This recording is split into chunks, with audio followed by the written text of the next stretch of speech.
அனைவருக்கும் மீண்டும் ஒரு இந்த பொழுதினிலே உங்களுக்கு வாழ்த்துக்களையும் வணக்கத்தையும் கூறிக்கொண்டு நாங்கள் தமிழில் முதல் கடந்த வகுப்பில் உயிரெழுத்து மெய்யெழுத்து உயிர்மெய் எழுத்து ஆயுத எழுத்து என்றதை பார்த்தோம். அதைத் தொடர்ந்து சொற்களை பார்த்தோம். சொற்கள் என்றைக்கு நாங்கள் பெயர் சொற்களை நாங்கள் முழுமையாக பார்த்தோம். பெயர் சொற்களை 6 வகைப்படும் என்று பார்த்தோம். அந்த பெயர் சொற்களை பற்றி தெளிவாக பார்த்தோம். இன்றைக்கு நாங்கள் பார்க்க போகிறது வினைச்சொற்கள். வினைச்சொற்கள் என்றால்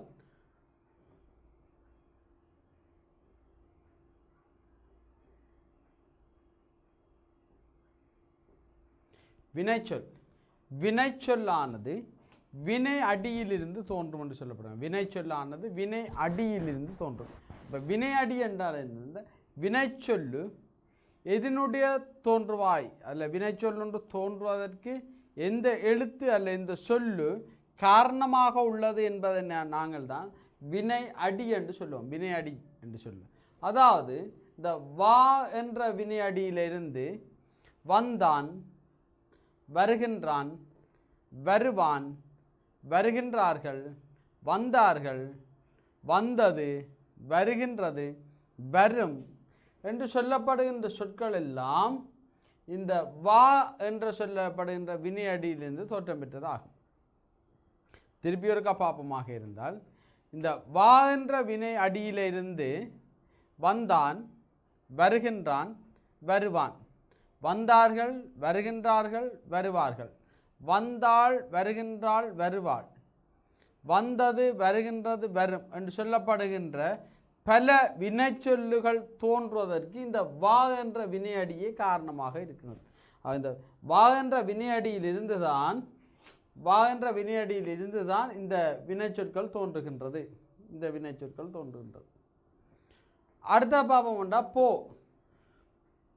அப்போ முதல் சொன்னது போல போனான், போகின்றான், போவான், போனாள், போகின்றாள், போவாள், போனார்கள், போகின்றார்கள், போவார்கள், போனது, போகின்றது, போகும் என்று சொல்லப்படுகின்ற இந்த வினைச்சொற்கள் எல்லாம் இந்த போ என்று சொல்லப்படுகின்ற வினையடியிலிருந்து தான் தோன்றும். போ என்று சொல்லப்படுகின்ற வினையடியிலிருந்து தான் இந்த வினைச்சொற்கள் தோன்றும். அதே போல நாங்கள் பார்க்கின்ற பொழுது இரு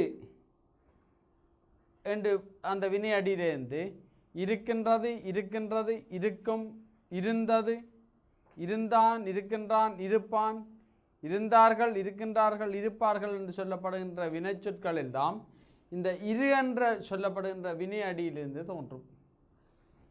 அடுத்ததை பார்ப்போம் என்றால் செல்.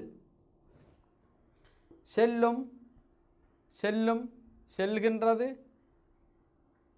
சென்றது, சென்றது, செல்கின்றது, செல்லும், செல்கின்றான், செல்கின்றான், செல்வான், சென்றார்கள், செல்வார்கள் போன்ற அனைத்தும் இந்த செல் என்ற வினையடியிலிருந்து தான் தோன்றும். அடுத்ததை பார்ப்போமாக இருந்தால் ஏறு. அப்போ ஏறுவார், ஏறுகின்றார்,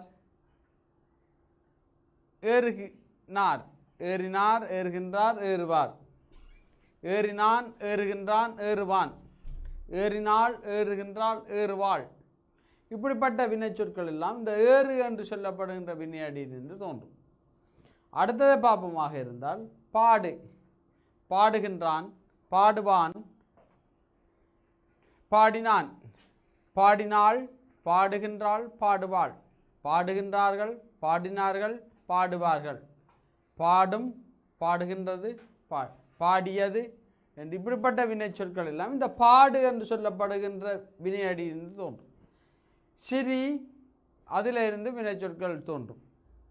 அழு என்ற வினையடியிலிருந்து அழுவார்கள் போன்ற வினைச்சொற்கள் தரும்.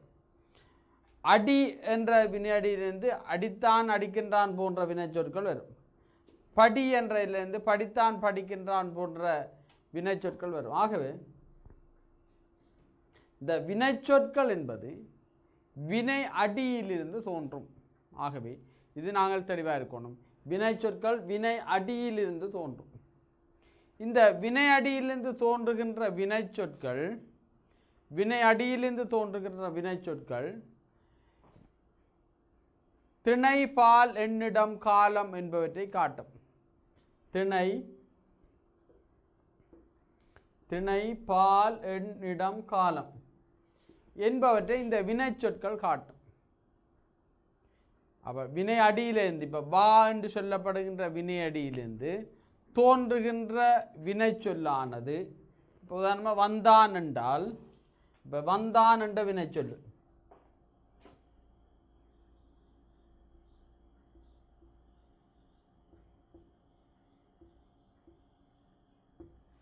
வந்தான் என்ற வினை சொல்லானது திணை என்றால் என்ன? திணை. அப்போ திணை என்றது நான் உயர்திணை ஆகிர்திணை. திணை வந்தான் என்பது என்ன? திணை. பால் எண்ணிடம் காலம் என்பவற்றை காட்டும். அப்போ நாங்கள் இந்த எவ்வாறு இந்த திணை எண் அதை நாங்கள் ஒரு பார்க்க வேண்டிய தேவை இருக்கின்றது. அப்போ நாங்கள் பாப்பமாக இருந்தால் வினை சொல்லானது வினையடியிலிருந்து தோன்றும். இந்த தோன்றுகின்ற வினை சொல்லானது திணை பால் எண்ணிடம் காலம் என்பவற்றை காட்டும். அது நாங்கள் இங்கே திணை என்றால் என்னென்று பார்ப்போம். திணை என்பது இரண்டு வகைப்படும். ஒன்று உயர்திணை, இரண்டாவது அகிர்திணை. இப்போ உயர்திணை அகிர்திணை என்று ரெண்டு வகைப்படும். இந்த திணை என்பது ரெண்டு வகைப்படுத்தலாம். ஒன்று உயர்திணை, ரெண்டாவது அகிர்திணை. இப்போ தமிழை பொறுத்தவரையிலே தமிழ் இலக்கண அடிப்படையில் நாங்கள் பார்க்கின்ற பொழுது அல்ல தமிழ் மொழி அடிப்படையில் நாங்கள் பார்க்கின்ற பொழுது இந்த திணை என்று சொல்லப்படுகின்றது இரண்டு வகையாக பிரிக்கலாம். ஒன்று உயர்திணை, ரெண்டாவது அகிர்திணை. உயர்திணை என்றால் என்னென்றால்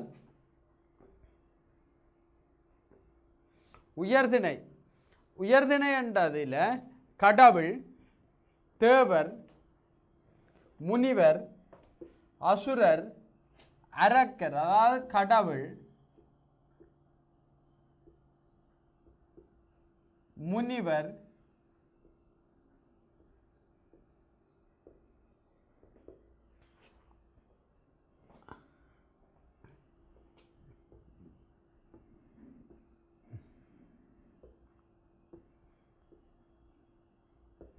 கடவுள், முனிவர், அசுரர், அரக்கர்,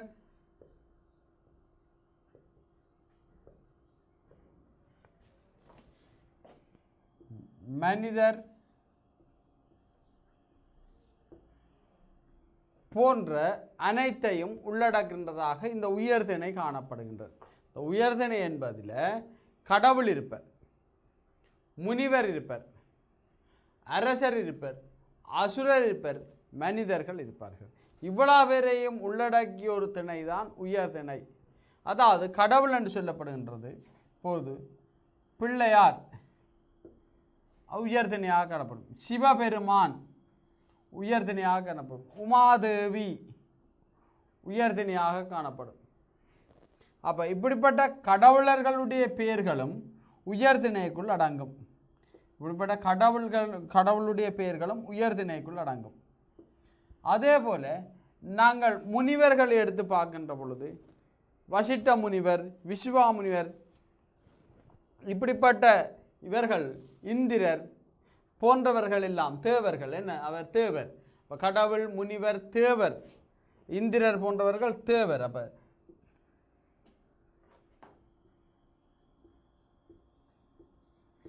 இவர்களும் இந்த உயர்திணைக்குள்ளே தான் அடங்கும். உயர்திணைக்குள்ளே அப்போ கடவுள், இப்போ சிவபெருமான், உமாதேவி, பிள்ளையார், இயேசு, அல்லாஹ், புத்த பெருமான், இவர்கள் எல்லாம் இந்த உயர்திணைக்குள் அடங்குவார்கள்.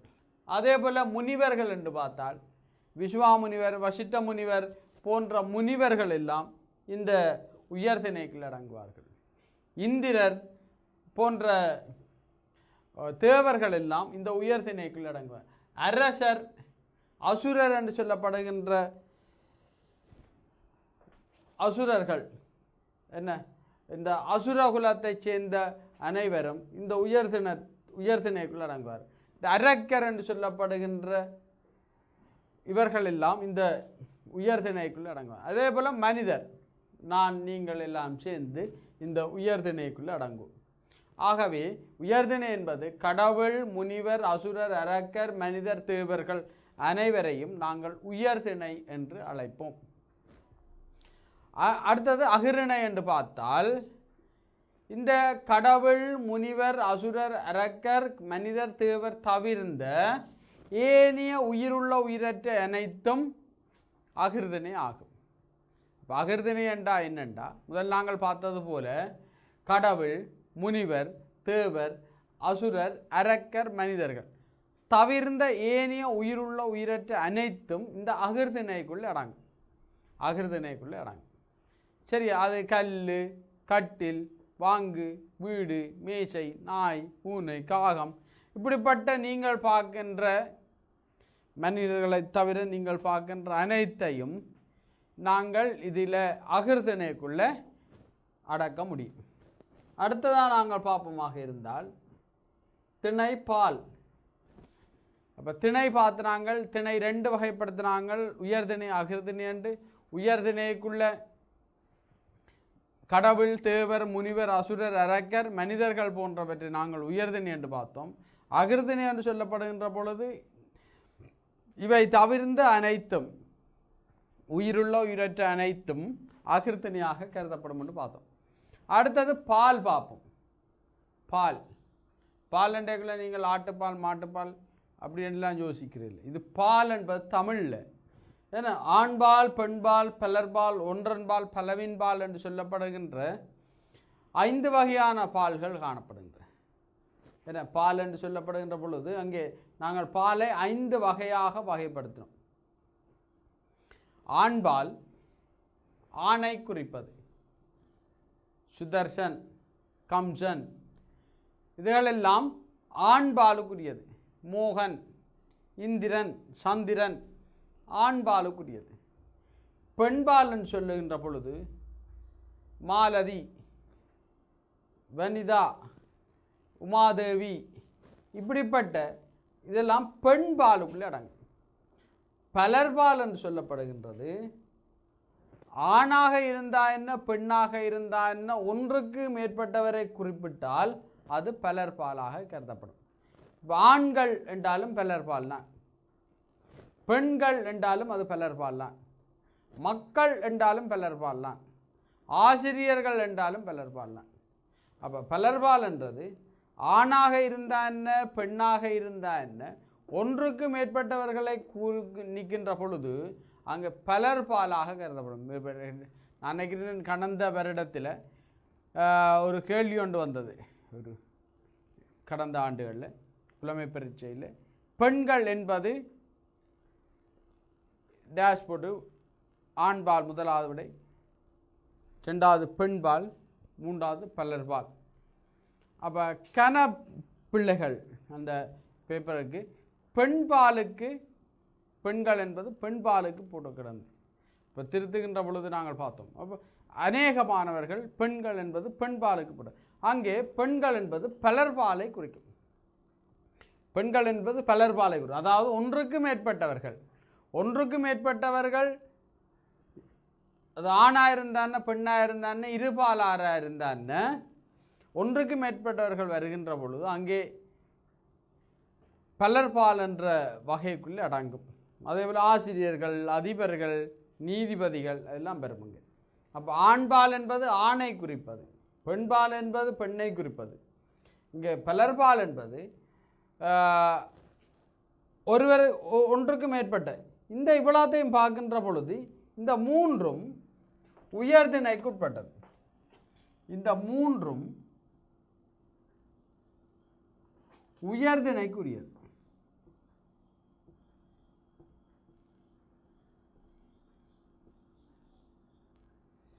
இது ஆண்பால், பெண்பால், பலர்பால் என்று சொல்லப்படுகின்ற இந்த 3ம் உயர்திணைக்குரிய. அப்போ சேவல் இதுக்குள்ளே வருமா, பேடு இதுக்குள்ளே வருமான்னு கேட்குறதில்லை. ஏனென்றா அது அகிர்திணைக்குரியது. இங்கே ஆண்பால், பெண்பால் என்று சொல்லப்படுகின்ற பொழுது உயர்திணைக்குட்பட்டது தான் ஆண்பால், பெண்பால், பலர்பால் என்று சொல்லப்படுகின்ற இந்த இவ்வளவும் உயர்திணைக்குரியது.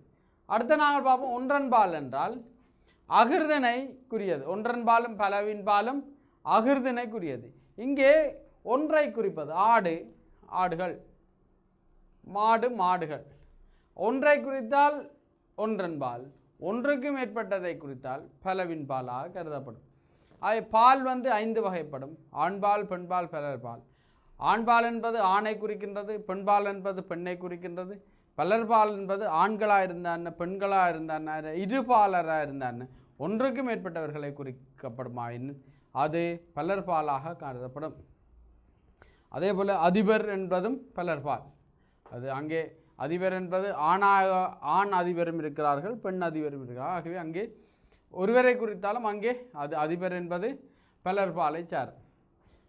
ஒன்றன்பால் என்பது அகிர்திணைக்குரியது, பலவின்பால் என்பதும் அகிர்திணைக்குரியது. ஒன்றன்பாலும் பலவின்பாலும் அது ஒன்றன்பால் அகிர்திணைக்குரிய ஒன்றை குறிக்கின்றது, பலவின்பால் என்ற அகிர்திணைக்குரிய பன்மையை குறிக்கின்றதாக காணப்படும். அப்போ நாங்கள் பால் பார்த்து, நாங்கள் திணை பார்த்து, நாங்கள் முதலாவது, ரெண்டாவது திணை பால். இப்போ மூன்றாவது பார்க்குறோம் என்ற விடயத்தை பார்க்குறோம். எண்ணன்றதை பார்க்கின்ற பொழுது இங்கே ஒருமை பன்மை என்ற 2 விடயங்கள் காணப்படுகின்றது. எண்ணென்றது ஒருமை பன்மை ஆகிய 2 விடயங்கள் நாங்கள் பார்க்கின்றோம். ஒருமை என்பது ஒன்றை குறிக்கின்றது, பன்மை என்பது ஒன்றுக்கு மேற்பட்டதை குறிக்கின்றது. பலதை குறிக்கின்றதுன்றதுக்கு பதிலாக நாங்கள் ஒன்றுக்கு மேற்பட்டது, சில வேளை 2 என்றதும் பண்ணுறோம். உதாரணமாக கண்கள், உங்களுக்கு 2 கண்கள்லாம் இருக்குது, கண்கள் என்று சொல்கிறோம். கண் என்பது ஒருமை, கண்கள் என்பது பன்மை. கை என்பது ஒருமை, கைகள் என்பது பன்மை. அப்போ நாங்கள் திருப்ப பாப்பமாக இருந்தால் எண் 2 வகைப்படும். ஒன்று ஒருமை, பன்மை. ஒருமை என்பது ஒன்றை குறிக்கின்றது, பன்மை என்றது ஒன்றுக்கு மேற்பட்டதை குறிக்கின்றது. அப்போ சில சமயங்களில் நீங்கள் பலதை குறிப்பது என்று நினைத்திருந்தால் ஒன்றுக்கு மேற்பட்டது என்ற எண்ணக்கருவை நீங்கள் மாற்றிக்கொள்ளுங்கள். ஏனென்றால் உதாரணமாக கண்கள், கண் என்பது 1 2 இருக்குது உங்களுக்கு. இந்த கண்கள் என்று சொல்லுகின்றது 2 கண்களையும் சொல்லுகின்றது பொழுது கண்கள் என்று சொல்லுவோம். அப்போ அங்கே பலது என்றது இல்லை, 2 தான் இருக்குது. கைகள் என்றைக்குள்ள கை என்றது ஒருமை, கைகள் என்றைக்குள்ள பன்மை. இங்கே 2 கைகள்லாம் இருக்குது. ஆகவே ஒருமை பன்மை என்று சொல்லப்படுகின்ற பொழுது ஒருமை ஒன்றை குறிக்கின்றது, பன்மை ஒன்றுக்கு மேற்பட்டதை குறிக்கின்றது என்று கருத்துப்படும். அப்போ திணை பார்த்தினாங்கள், பால் பார்த்தினாங்கள், எண் பார்த்தினாங்கள். நாங்கள் இப்பொழுது இடம் பார்க்க போகிறோம். இடத்தை நாங்கள் 3 வகைப்படுத்தலாம். தன்மை, முன்னிலை, படர்க்கை. தன்மை, முன்னிலை, படர்க்கை. தன்மை என்பது நானும் என் சார்ந்ததும் தன்மை. நானும் என் சார்ந்ததும் தன்மையாக சொல்லுவோம். நான், எனது, என்னுடையது, என்றை, எனக்கு, நான், நாங்கள், நமது, நம்முடையது என்று சொல்லப்படுகின்றது தன்மையாக காணப்படும். நானும் என் சார்ந்ததும் தன்மை. நான், நாங்கள், நாம், நமது, எனது, என்னுடைய, எம்முடைய, எங்களுடைய, இப்படிப்பட்ட நானும் நான் சார்ந்த விடயங்களையும் தன்மை என்று சொல்லுவோம். முன்னிலை என்பது முன்னுக்கு நிற்பவரை. நீயும் உன் சார்ந்ததும் முன்னிலை. நீ, உனது, உன்னுடையது, உன்றை, உனக்கு, என்ன உங்களுடையது என்று சொல்லப்படுகின்றதுகள் முன்னிலையாக கருதப்படும். படர்க்கை என்பது அவனும் அவன் சார்ந்தது. அவன், அவர்கள், அவனுடையது, அவர்களுடையது, அவளுடையது, அவளுடையது, அவளுடையன, அவர்களுடையன, இப்படி சொல்லப்படுகின்ற பொழுது அது படர்க்கையாக காணப்படும். அதே நேரத்தில் பெயர் சுட்டி காட்டப்படுமாயின் அதுவும் படர்க்கை. இராமன் காட்டிற்கு சென்றான். அங்கே படர்க்கை, ராமன் என்பது படர்க்கையாக காணப்படும். அவன் காட்டுக்கு சென்றான் என்ற பொழுது அவன் படர்க்கையாக காணப்படும். இவன் காட்டுக்கு சென்றான் என்பது இங்கே இவன் முன்னிலையாக காணப்படும். ராமன் காட்டுக்கு சென்றான் என்ற பொழுது அங்கே ராமன் படர்க்கையாக காணப்படும். எனது பெயரை நான் சொல்லுகின்ற பொழுது கூட அது படர்க்கையாக மாறும். எனது பெயரை நான் உச்சரிக்கின்ற பொழுது, எனது பேரை நான் சொல்லுகின்ற பொழுது அது படற்கை தன்மையாக மாறும். ஆகவே பேரொன்று கூறப்பட்டிருந்தால், பெயரொன்று சுட்டி காட்டப்பட்டால் அது படற்கையாக மாறும். அப்போ இடப்பெயர் வந்து 3 வகைப்படும்: தன்மை, முன்னிலை, படற்கை. தன்மை என்பது நான் சார்ந்தது, நானும் நான் சார்ந்ததும். முன்னிலை என்பது நீயும் நீ சார்ந்ததும். படற்கை என்பது அவனும் அவன் சார்ந்ததுமாக காணப்படும். அடுத்தது காலம். காலத்தை பார்ப்போமாக இருந்தால், காலத்தை நாங்கள் 3 வகையாக வகைப்படுத்த முடியும். காலத்தை நாங்கள் 3 வகையாக வகைப்படுத்த முடியும். அதாவது இறந்த காலம், நிகழ்காலம், எதிர்காலம் என்று 3 வகைப்படுத்த முடியும். இறந்த காலம், நிகழ்காலம், எதிர்காலம் என்று காலத்தை நாங்கள் 3 வகைப்படுத்த முடியும். இந்த இறந்த காலம் என்பது நடந்து முடிந்த நிகழ்வை சொல்வது, நடந்து முடிந்ததை சொல்லுகின்றது இறந்த காலம். வந்தான், வந்தார்கள்,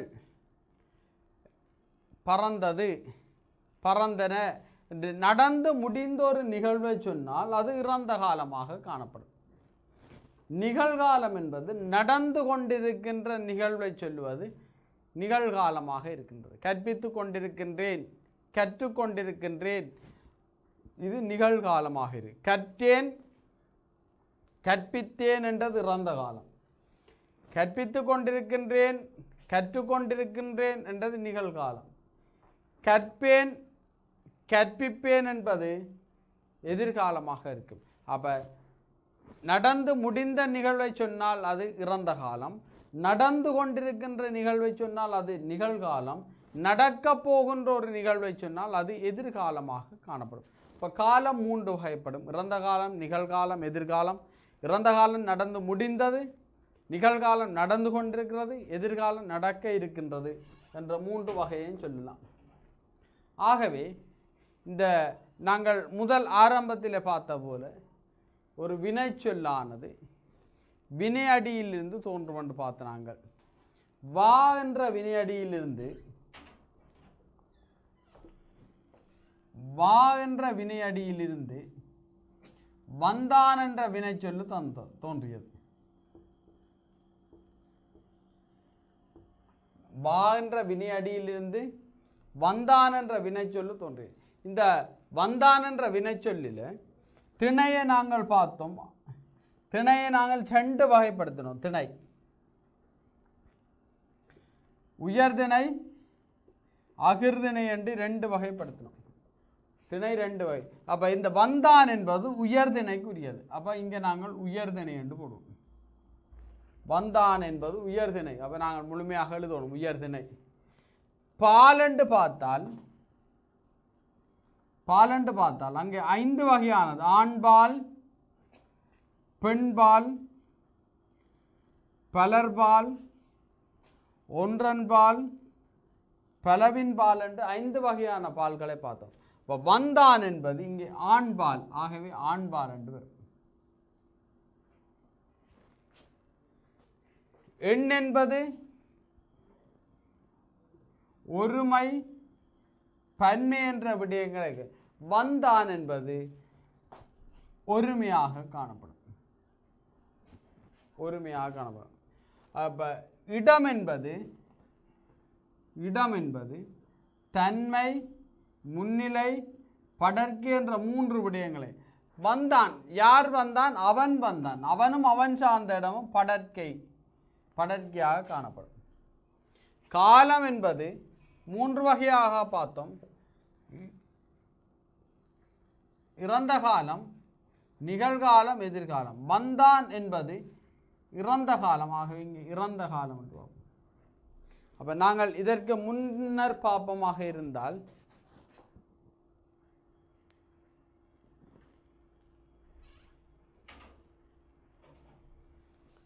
இங்கே வினைச்சொல் திணைப்பால் என்னிடம் காலம் காட்டும் என்று நான் முதல் ஆரம்பித்து போட்டு, நான் திணை என்றால் என்ன, பால் என்றால் என்ன, எண் என்றால் இடம் என்ன, காலம் என்றால் என்ன என்று நாங்கள் தனித்தனியாக பார்த்தோம்.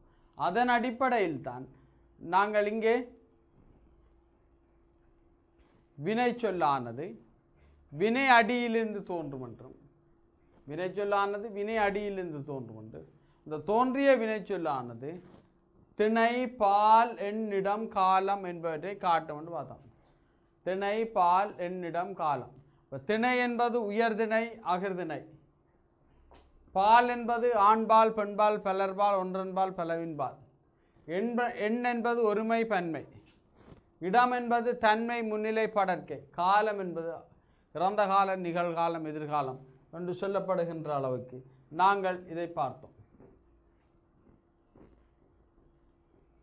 ஆகவே நாங்கள் மீண்டும் ஒரு முறை பார்ப்போமாக இருந்தால், இப்போ இதில் நாங்கள் என்னத்தை எதிர்பார்க்க போகின்றோம் என்று சொன்னால், இல்லை எதிர்பார்க்க போகிறோம்னா ஒரு பந்தி ஒன்று தருவோம். இந்த விடயங்களை அடிப்படையாக வைத்துக்கொண்டு நாங்கள் புலமை பரீட்சையில் தமிழில் என்ன விடயத்தை எதிர்பார்க்க போகிறோம், அல்ல என்ன விடயம் வரப்போகின்றது என்று பார்ப்போமாக இருந்தால், உங்களுக்கு ஒரு பந்தி ஒன்று தந்திருப்பார்கள்.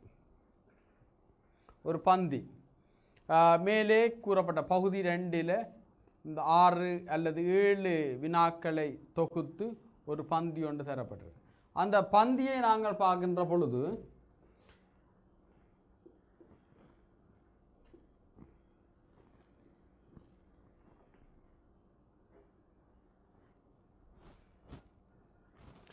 பந்தி ஒன்று தரப்படும். அந்த பந்தியை நாங்கள் பார்க்கின்ற பொழுது, அதாவது ஏதாவது ஒரு பாடலை அல்ல ஏதாவது ஒரு பாட புத்தகத்தினுடைய பந்தியை தரப்படும். அந்த பந்தியிலே 6 அல்லது 7 வினாக்கள் கேட்கப்படுகின்றது வழக்கம். அந்த 6 அல்லது 7 வினாக்களில் இந்த விடயங்கள் தொடர்பாக வினாக்கள் கேட்கப்படும். வினைச்சொல் ஒன்று தருக. உதாரணமாக